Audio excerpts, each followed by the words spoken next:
राजा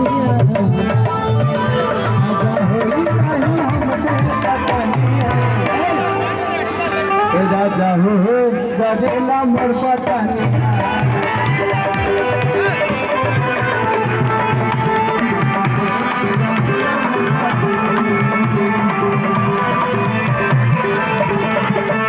अभी छूटल नहीं हरदी कसम अभी छूटल नहीं हरदी घाम से ही जरेला मोर पतानी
पछवाड़ है के घुमाओ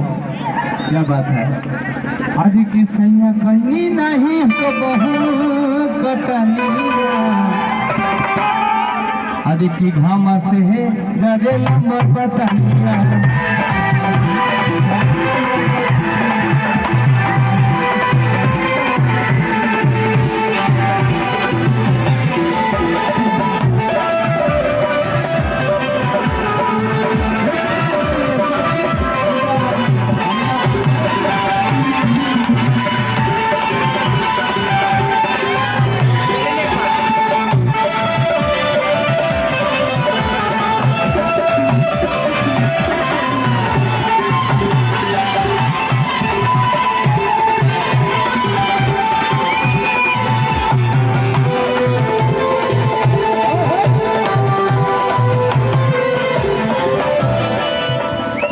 और भाव ने कहा किया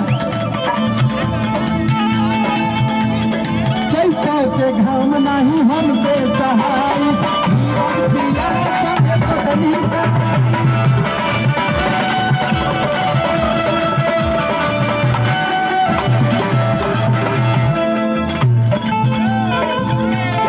चैता के घाम पिया हमसे सहाय